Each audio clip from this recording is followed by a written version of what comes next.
ये आप यहाँ पर देख सकते हैं कि प्रवक्ता भर्ती सेवा नियमावली में संशोधन को कार्मिक की मंजूरी तो कार्मिक विभाग ने मंजूरी दे दी। अभ्यर्थियों को नहीं देनी होगी स्क्रीन परीक्षा, इसके बाद कैबिनेट में आएगा प्रस्ताव।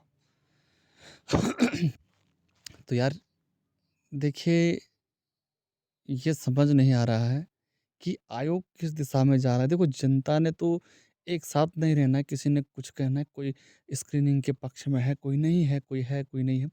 देखिए, जिसको पढ़ने वाला होता है वो हर चीज़ पढ़ लेता है। पहली बात।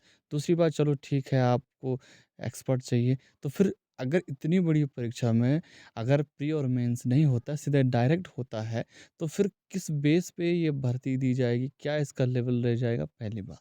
दूसरी बात, इसमें तो ये बोल रहे हैं कि जीएस नहीं आएगा, ये नहीं आएगा, वो नहीं आएगा, ठीक है?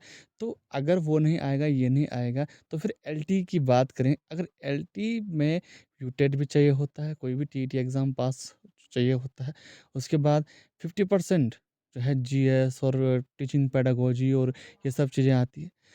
और एलटी में जब इतनी सारी चीज़ें हैं, एलटी में लोग पेपर 1 में ही घूम गए थे, तो फिर यार ये तो प्रवक्ता इतनी बड़ी भर्ती है, इसमें ऐसा क्यों हो रहा है कि इसमें स्क्रीनिंग भर्ती प्रक्रिया जो है हट रही है। और सबसे पहले तो आयोग ने 4 अप्रैल को स्क्रीनिंग की डेट दे रखी थी, एग्ज़ाम कैलेंडर दे रखा था, वैकेंसी निकल रखी है, उसके बाद इसमें संशोधन किया जा रहा है।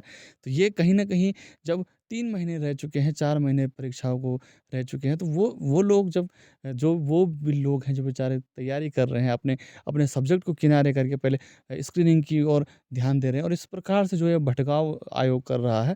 तो ये कहीं न कहीं, और फिर इसमें लिख रखा है किसी नेता का नाम और किसी समाज सुधारक का नाम। तो ये चीज़ें अगर देखिए, ये छात्रों को भड़क ब मतलब छात्र जो है वो भटक जाएगा, ये भटकाने वाली बात है।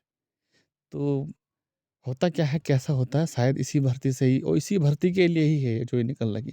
भर्ती निकलने के बाद आयोग को होश आ रहा है कि स्क्रीनिंग हटाओ। अगर स्क्रीनिंग हटानी थी तो पहले पूरे संशोधन कर लेते नियमावली में, उसके बाद रखते हैं। जब वैकेंसी निकल गई, बंदे तैयारी कर रहे हैं, लोग दिन-रात सर फोड़ रहे हैं, उसके बाद जब इतना तब ये आयोग को ध्यान आ रहा है कि अब स्क्रीनिंग नहीं होनी चाहिए। आज आयोग को ध्यान आ रहा है कि इसमें ग्रुप सी वाले निकाल लेते हैं, जब इस परीक्षा को कम समय रह गए और वैकेंसी अक्टूबर में निकल चुकी है। आज आयोग को ध्यान आ रहा है कि इस ग्रुप सी के तो क्या होगा, इंटरव्यू होगा तो फिर वही है कि जिसकी पहुँच उसकी जिसकी भैंस, वही वाली बात है कि जिसकी भैंस उसकी जिसकी लाठी उसकी भैंस और जिसकी चलती उसकी क्या गलती।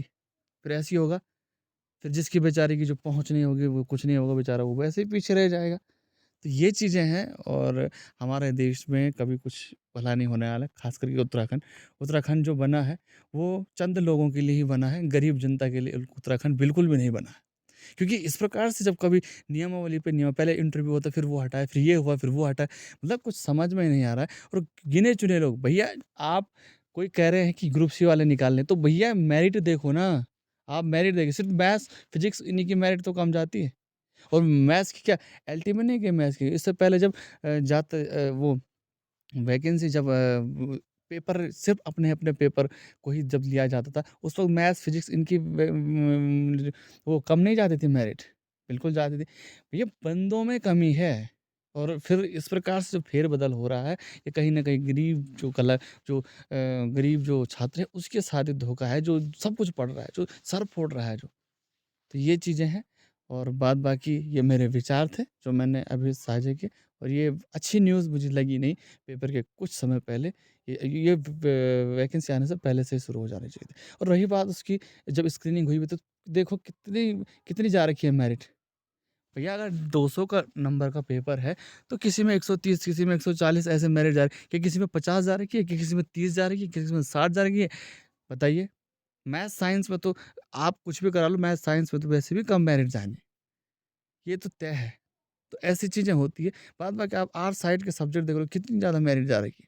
आप किसी भी सब्जेक्ट को उठा के देख लो, पिछले साल की मेरिट स्क्रीनिंग के बावजूद भी। भैया जिसका, ये बात थोड़ा कड़वी है, किसी को बुरी भी लगेगी शायद, 90% कह रहा हूँ, देखो सब नहीं, 90% ऐसा है कि जिसका स्क्रीनिंग में नहीं निकलेगा, उसका वो टेस्ट में नहीं निकल सकता है, इसकी गारंटी है। क्यों? क्योंकि जिसको पढ़ना होता है वो हर हाल में पढ़ता है, कैसे भी करके पढ़ता है, उसको पढ़ना है।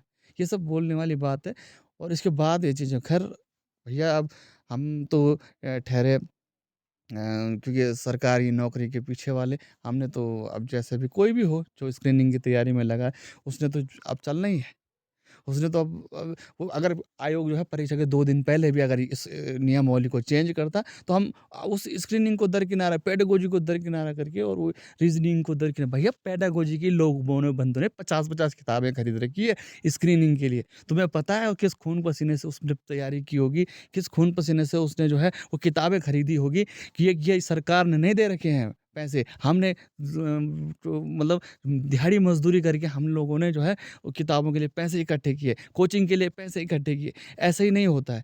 स्क्रीनिंग हम बेवकूफ़ नहीं थे जो मतलब कि स्क्रीनिंग की तैयारी कर रहे थे, उनकी किताबों की तैयारी कर रहे थे, वो हमने उसका कोर्स हम लोग ले रहे थे, परीक्षा सेट ले रहे थे, इतनी सारी चीज़ें हमने इतना कुछ एफर्ट लगा, सबसे पहले अपनी तैयारी, अपनी मेहनत कर रहे थे, तो वो कहाँ जाएगी बताओ उन किताबों को हम कहाँ और उसका पैसा कौन देगा? भैया हज़ारों खर्च हो चुके हैं, ये आयोग अब इसको सूझ रहा है, ये चीज़ें हैं। बाद बाकी नेताओं के प्रेशर में आके नेता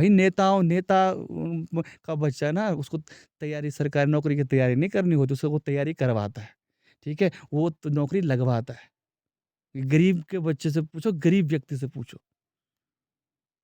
ऐसी नियमावली पे नियमावली चेंज होगी, तो फिर ऑब्वियसली बात है कोई भी गरीब आदमी सरकारी नौकरी की तैयारी नहीं करे, गरीब गरीब ही रहेगा।